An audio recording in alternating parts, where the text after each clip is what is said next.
IPL cricket போட்டியில் தலையில் காயமடைந்த டெல்லி அணியின் வேகப்பந்து வீச்சாளர் லுங்கி இங்கிடி மருத்துவமனையிலிருந்து டிஸ்சார்ஜ் செய்யப்பட்டுள்ளார்.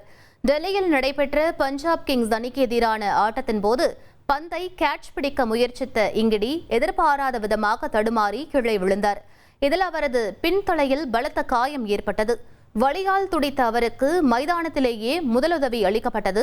பின்னர் மைதானத்திற்குள் ஆம்புலன்ஸ் வரவழைக்கப்பட்டு அவர் சிகிச்சைக்காக உடனடியாக மருத்துவமனைக்கு அழைத்துச் செல்லப்பட்டார். இந்த சம்பவத்தால் போட்டி சுமார் 15 நிமிடங்கள் நிறுத்தப்பட்டது. மருத்துவமனையில் அவருக்கு தீவிர பரிசோதனைகள் மேற்கொள்ளப்பட்டன. மருத்துவமனையில் அனுமதிக்கப்பட்ட இங்கிடியை நேரில் சந்தித்து டெல்லி கேபிட்டல்ஸ் சேர்மன் கிரண்குமார் நலம் விசாரித்தார். இங்கிடியின் உடல்நிலை சீராக இருப்பதை உறுதி செய்த மருத்துவர்கள் அவரை தற்போது டிஸ்சார்ஜ் செய்துள்ளனர். அவர் நலமுடன் இருப்பதாக டெல்லி கேபிட்டல்ஸ் அணி நிர்வாகம் கூறியுள்ளது. 1,28,00,000 மனங்களை வென்ற தந்தி டிவி யூடியூப் சேனல். தவிர்க்க முடியாத தம்ப்நெயில், கலக்கலான கான்டென்ட்ஸ். நீங்களும் இந்த குடும்பத்தில் இணைய இப்பவே சப்ஸ்கிரைப் பண்ணுங்க. அசுரபலம் கொண்ட எங்கள் டிஜிட்டல் கரங்களில் உங்கள் விளம்பரங்களை சேர்க்க வாட்ஸ்அப் பண்ணுங்க. 8939888378. Email advtthanditv@dttv.in.